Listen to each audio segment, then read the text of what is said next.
এখনকার যেই পরিস্থিতি, আমরা মানুষের মধ্যে একটা আস্থা এসছে।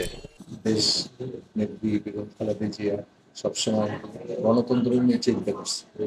আমাদের ভারপ্রাপ্ত চেয়ারম্যান তারেক রহমান সাহেব উনিও দেশটা নিয়ে চিন্তা করছে। আমরা এখন আমাদের যেরকম নির্দেশনা আসছে আমরা সেরকমভাবে কাজ করছি। সব মন্দিরে মন্দিরে যাচ্ছি, কেউ যেরকম বিপদে না পড়ে। সব দোকানে দোকানে যাচ্ছি, যেরকম চাঁদার কবলে না পড়ে। আমরা চাই একটা শান্তি পরিবেশ, সেই শান্তি পরিবেশটা পেছি এবং এটাই বজায় রাখার চেষ্টা করছি। এবং হেঁটে এলাকার মানুষের সঙ্গে কথা বলে শান্তি পেয়েছি।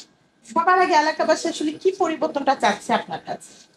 শান্তি চাচ্ছে সবাই, কেউ শান্তিতে ছিল না।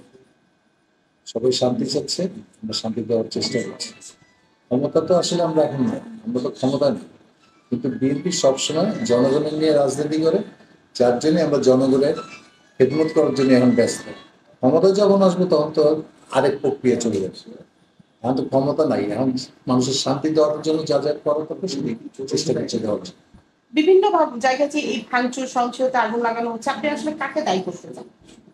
এটা হচ্ছে কি, আমরা তো রাজনীতি করি, কিছু কিছু সময় কিছু কিছু সিচুয়েশন হয়ে যায়। কিছু সুবিধাবাদী লোক থাকে যারা এগুলি উপরে নির্ভর করে চলে। তারা চেষ্টা করছে এই অরাজকতা করার জন্য। এটার পক্ষে আমরা কোনো সময় ছিলাম না, এখনো নয়, আর থাকবো না। আমরা চারজনের চেষ্টা করছি, আমাদের লাগে কিন্তু এখন এই পর্যন্ত এরকম কোনো ঘটনা ঘটে। কেউ বলতে পারবে না যে কারো আমাদেরকে ঘর বাড়ি ভেঙে দিছি, কেউ বলতে পারবে না কোনো হিন্দুর ঘর বাড়ি আমরা ভেঙে দিচ্ছি। আমরা সবার পাশেই আছি। দেশটা সবার, সবাই মিলে থাকবে, কিন্তু সঠিকভাবে চলতে হবে। এটাই হলো আমাদের মত। নতুন প্রজন্ম যারা দেখাইছে এবার যা ঘটনা, সবকিছু ভালো, এদেরকে হ্যান্ডেলিং করতে হবে। এখনই কোনো কিছু তাদেরকে দিয়ে করালে ভুল হয়ে যাবে, কারণ তারা ম্যাচুরিটি হবে। তাদেরকে অবশ্যই ম্যাচুরিটি হওয়ার সুযোগ দিতে হবে এবং তাদের মধ্যে দিয়ে ভালো নেতৃত্ব বেড়ে আসে। হুট করে এখন দেশ চলার মতন ক্ষমতা কিন্তু ওদের নেই। ওদের আছে দেশপ্রেম, সেই দেশপ্রেমটাকে তাদের কাটানো।